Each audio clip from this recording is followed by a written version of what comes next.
Primero que todo, muchas gracias por la asistencia e interés en este ciclo de charlas. Seguramente, todos nosotros nos hemos visto enfrentados los últimos años a algunos problemas educativos, pero lo importante es la capacidad que tengamos de generar, a partir de esos problemas, una pregunta que nos facilite comprender mejor nuestra situación y a partir de ella poder crear mecanismos de solución y mejoramiento de factores incidentes en el ámbito educativo. Como muchos de ustedes supondrán, la pandemia, el cierre de las escuelas y la aceleración en el proceso de instalación de una virtualidad educativa generaron un fuerte impacto en los niveles de aprendizaje de nuestros estudiantes. En nuestro caso, la pregunta que se instaló desde el profesorado fue cómo nivelar y volver a alcanzar el estándar esperado en comprensión lectora. El año anterior, el 2020, fue un año súper irregular. Teníamos dudas de si los resultados recabados ese año en nuestros instrumentos internos se correspondían con la realidad de aprendizaje de nuestras estudiantes. Sabíamos que teníamos que hacer algo. La pregunta era ¿qué? Y frente a ese qué, también surgían algunas resistencias desde la entendible carga laboral que tuvimos todos los profesores estos años de pandemia. Tenemos demasiado trabajo, tenemos que cumplir con la planificación, hay que cumplir con el calendario de notas, que efectivamente eran tareas que había que realizar. Entonces nos costaba mucho saber por dónde empezar, cómo generar instrumentos que tuvieran otra calibración distinto a lo que estábamos usando nosotros debido a esta duda que les comentaba anteriormente. Por lo tanto, lo que se decidió hacer fue implementar alguna evaluación externa. Y afortunadamente, el año 2020 y 2021 se implementó el DIA, que es una evaluación voluntaria que la Agencia de Calidad pone a disposición de los colegios y tiene como propósito principal contribuir al monitoreo interno de las escuelas sobre el desarrollo de los aprendizajes tanto socioemocionales como académicos de los estudiantes. Ya que era una prueba voluntaria, estaba realizada, cumplía con estándares de calidad, se decidió implementar la prueba DIA inicial, intermedia y de cierre en los niveles que estuvieran disponibles de quinto básico a segundo medio, que correspondía a la jefatura de mi departamento. La aplicación de esta prueba conllevó unas cadenas de acciones. Como ven ahí reflejado en la lámina, el momento 1 se trataba de organizar los análisis de datos.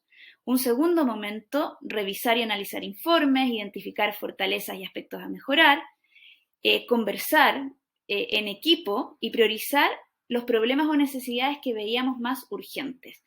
Luego, en un momento 3, se identificaron las posibles causas del problema, que en este caso estaban bastante a la vista: la pandemia, el ausentismo, el cierre de las escuelas había impactado muchísimo en el aprendizaje de nuestras estudiantes, y analizar los datos y determinar las causas o necesidades que se emergían de esta situación problemática. Y en un último momento, proponer y planificar acciones de mejora. Lo más importante en estos 4 momentos, diría yo, que fue detectar los cursos y alumnos que no habían logrado satisfactoriamente los aprendizajes esperados para intervenir pronto. Algo bueno que tiene el DIA es que arroja tanto el resultado del nivel que uno tiene que intervenir, pero también da un resultado por alumno dentro de ese curso. Entonces, es una buena herramienta, primero para intervenir el nivel, pero si no es necesario intervenir el nivel, a los alumnos específicos que estarían necesitando algún grado de ayuda. También algo muy importante fue evaluar la fortaleza de los cursos que lo estaban haciendo bien y replicar esos patrones en otros niveles, como lo vamos a desarrollar más adelante. Y por otro lado, la conformación de equipos.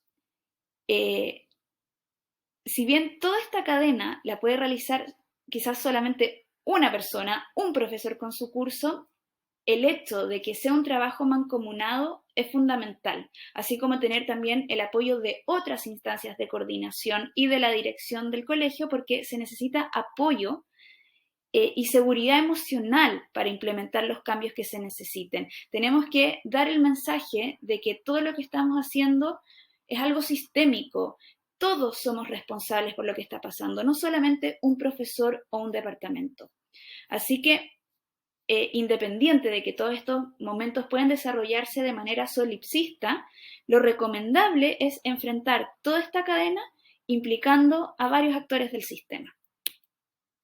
Para entrar de lleno en nuestro caso, estos eran los resultados que nosotros tuvimos en el día inicial. Es un buen resultado, pero como la prueba mide los objetivos de aprendizaje del nivel anterior, es deseable que los resultados sean lo más alto posible. Habiendo seguido la cadena de acciones antes mencionada, el trabajo docente entonces se orientó a desarrollar un plan de acción que nos permitiera mejorar los resultados del día inicial. Este plan de acción tuvo varias etapas. En primer lugar, identificar el logro de los aprendizajes alcanzados y los niveles más bajos y más altos dentro de nuestros cursos.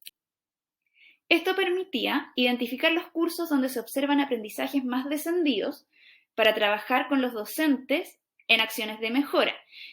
En este sentido, la comunicación entre el jefe de departamento y sus profesores es central para evaluar qué tipo de trabajo se va a hacer, qué tipo de intervención, etc. En base a ello, hay que definir entonces qué cambios y estrategias se pueden incorporar, pero como he reiterado, estas definiciones hay que hacerlas en equipo. En nuestro caso, el trabajo docente se orientó a desarrollar en el aula de forma sistemática y explícita aquellas habilidades y objetivos de aprendizaje detectados críticos en el diagnóstico. Este trabajo significó una modificación continua de los programas de estudio que se mantuvo durante todo el año escolar a través de diversas metodologías de aprendizaje, como el modelamiento explícito de estrategias y habilidades, aula invertida, rutina de pensamiento, pero también aplicación de instrumentos estandarizados y de selección múltiple. Es decir, decidimos incorporar un abanico de instrumentos que nos permitiera abordar desde diferentes ángulos las habilidades que queríamos trabajar. Este es un ejemplo de cómo analizábamos cada curso. Identificábamos los niveles de logro de cada habilidad, pero también el indicador de evaluación que peor desempeño tenía para ese curso. Según esa información, se modificaron las planificaciones y se decidió trabajar transversalmente, no importando la unidad, sino que siempre se iban a trabajar los 3 ejes de habilidades, que en lectura es localizar, interpretar, relacionar y reflexionar. Y todas estas habilidades, que son los ejes de comprensión lectora, pero también los indicadores de evaluación descendido, en este caso era determinar los propósitos explícitos de un texto, distinguir un hecho de una opinión, inferir información relevante a partir de elementos del texto. Esos indicadores también se iban a desarrollar idealmente semanalmente en los niveles, independiente de la unidad. O sea, esto era un trabajo transversal. Estamos mal en esto, tenemos que empezar a trabajarlo interviniendo nuestra planificación. Una práctica que nos dio excelentes resultados fue detectar los cursos con buenos niveles de logro para identificar prácticas, compartirlas y replicarlas. Como ejemplo, nosotras en particular detectamos que aquellos cursos con mejor desempeño invertían bastante tiempo de su planificación en la retroalimentación a los alumnos. Al contrario, los cursos más bajitos no invertían tanto tiempo en la retroalimentación, por lo que desde la jefatura del departamento se dio esa indicación al equipo de profesores. Además de modificar los programas y trabajar explícita y sistemáticamente las habilidades e indicadores descendidos, que es lo que le comentaba con la lámina anterior, también se pidió considerar horas de retroalimentación suficiente, tanto para evaluaciones formativas y sumativas. Si esto significaba acortar contenidos, acortar unidades, se iba a hacer, porque los resultados así lo mostraban. Aquellos profesores que invertían en retroalimentación conseguían tener mejores resultados en lectura. Por último, analizar si los resultados son coherentes o no con la información de las evaluaciones internas. En nuestro caso, la aplicación del día nos sirvió para darnos cuenta que habiendo cursos con excelentes notas de promedio, estoy hablando cursos con promedio 6.6, tenían un porcentaje de logro solamente de un 70% en una prueba de lectura, lo que sirvió para calibrar nuestros instrumentos. ¿En qué sentido? Primero, adecuando el nivel de exigencia. Y esto consideró tanto el tipo de pregunta En este sentido, tener los indicadores de evaluación más descendidos nos sirvió muchísimo para saber qué tipo de pregunta crear, cómo preguntarla también, pero también nos hizo remirar la dificultad de los textos trabajados. De repente teníamos textos adecuados para el nivel, pero quizás no se acercaban tanto al desarrollo de aprendizaje que podrían llegar a tener los estudiantes. Entonces, se elevó un poco la dificultad de los textos, se elevó también la extensión de los textos. Estábamos trabajando con textos muy cortitos. El día nos mostraba que las evaluaciones externas, al menos, y eso coincide con CIMSE y más adelante con una PDT, cada vez los textos son más largos, o sea, el estudiante tiene que enfrentarse a una gran carga cognitiva leyendo estos textos. Y por otro lado, la cantidad de textos. Son pruebas que incluyen 8 textos. Nosotras en algunas pruebas estábamos trabajando 1 o 2 textos. Entonces, todo esto se recabó toda esta información para hacer las modificaciones pertinentes. En síntesis, todo este trabajo implicó una modificación continua de los programas de estudio, una diversificación de metodologías de enseñanza y de evaluación, seguimiento y apoyo continuo a las acciones docentes de parte de la jefatura del departamento, reportes trimestrales a dirección y también relatorías de esta experiencia que estábamos teniendo a otros departamentos del colegio. Porque sin duda lo que nos afectaba en lectura también estaba afectando en matemática, en historia y en todas las otras asignaturas del colegio. Por lo tanto, no solo se desarrolló un trabajo de intervención a nivel de aula, sino que se manejó la escuela como un actor sistémico en este proceso de cambio y constante revisión. Habiendo seguido el plan que les comentaba, empezamos a ver un ascenso en los resultados, por lo que la decisión fue mantener la hoja de ruta. En la lámina ustedes están viendo los resultados que tuvimos en el día inicial. Luego, a mitad de año, se tomó un día intermedio que medía los mismos objetivos de aprendizaje. No se aplicó en todos los cursos, sino que esa prueba solamente se liberó para quinto, séptimo y primero medio, y en todos esos cursos vimos que íbamos aumentando el porcentaje de logro. Entonces, la decisión acá era, bueno, parece que lo estamos haciendo bien, sigamos. Es así como se evidenció a final de año un avance significativo en los resultados de los estudiantes. Si se fijan, ahí el delta en todos los cursos de quinto a segundo medio fue positivo. La planificación del trabajo docente en base a los datos arrojados por las 2 pruebas realizadas durante el año escolar, la prueba inicial que fue en marzo-abril y la prueba intermedia que se tomó entre junio y agosto, resultó ser relevante para haber alcanzado la mejora en los resultados, así como la implicación permanente de otros actores escolares también. Un resultado que nos dejó muy optimistas fue el haber logrado sacar a 8 estudiantes del nivel de logro insatisfactorio en lectura. Habíamos partido el año con 9 estudiantes en este nivel, terminamos el año con solo una alumna en este nivel. Por lo tanto, acá habría que recordar que esta orientación hacia las personas es algo que no podemos perder de vista. El análisis de datos implica bastante trabajo con números, pero no podemos olvidar que a veces aumentar solamente un 3% de porcentaje de logro, que se oye paupérrimo, es haber logrado sacar a un niño de un nivel insatisfactorio a uno esperado. O sea, en cierto sentido, aumentar un 3% en una evaluación es derrotar el fracaso escolar. Para cerrar entonces y recapitular las ideas centrales de este trabajo, quisiera destacar que la detección de aquellos cursos en que los estudiantes no están logrando satisfactoriamente los aprendizajes esperados es fundamental para focalizar el trabajo con los docentes de esos cursos y con quienes trabajarán con ellos el año siguiente.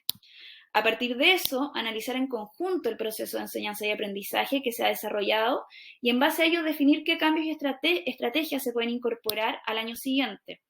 Esto va a ser esencial para disminuir las brechas y vacíos de aprendizaje que se han generado durante la pandemia. Por otro lado, la visión general sobre los resultados del establecimiento permitirá definir a nivel de coordinadores o directivos cómo se tiene que abordar la planificación del año siguiente, es decir, cómo se van a trabajar los aprendizajes no logrados, con los objetivos de aprendizaje priorizados que vienen el próximo año, qué acciones estratégicas se podrían realizar para facilitar los aprendizajes, por ejemplo, si algún trabajo de tutoría o definición de nuevos lineamientos para el trabajo de distintos departamentos del colegio, organización del calendario escolar para optimizar los recursos y tiempos de enseñanza. En síntesis, entregar lineamientos clave sobre estos puntos para facilitar finalmente el trabajo de planificación de los docentes. Asimismo, se debe enfatizar la importancia de incluir la evaluación formativa al momento de planificar. Entre más información obtengamos como docentes o como coordinadores de área, será más fácil detectar oportunamente los problemas y generar planes de acciones a tiempo. Esto implica, por lo tanto, cambiar un poco el paradigma y observar el proceso evaluativo como un aporte indispensable en la práctica docente, sobre todo en miras de el logro de aprendizaje de los estudiantes. Y por otro lado, la escuela debe pensarse como un sistema donde los diferentes liderazgos y áreas pueden sentirse implicadas y colaborantes, entre comillas, en torno al cambio. Esto genera mayor seguridad frente a la inestabilidad del escenario en que nos encontramos, porque el cuerpo docente se va a sentir más apoyado y no se va a pensar como el único responsable frente a los resultados que estamos obteniendo. Por último, estructurar el rol del docente como el principal agente de cambio. En este sentido, recurro a todo el marco de la investigación-acción. En este sentido, la escuela debe dar al profesor la instancia para conocer sin miedo el estado de aprendizaje de sus alumnos y darle al profesor las herramientas técnicas y emocionales que permitan generar estos cambios. Espero sinceramente a través de esta experiencia que acabo de compartir haber colaborado con ideas para enfrentar el próximo año. Les deseo mucho éxito y ánimo porque es un trabajo que no se acabará cuando acabe la pandemia. Serán años que tendremos que luchar para hacer frente a las consecuencias de la pandemia en el ámbito escolar, pero estoy segura que compartiendo experiencia que nos han dado buenos resultados, podremos acelerar el proceso de recuperación de aprendizajes en los niños y niñas de nuestro país. Muchísimas gracias.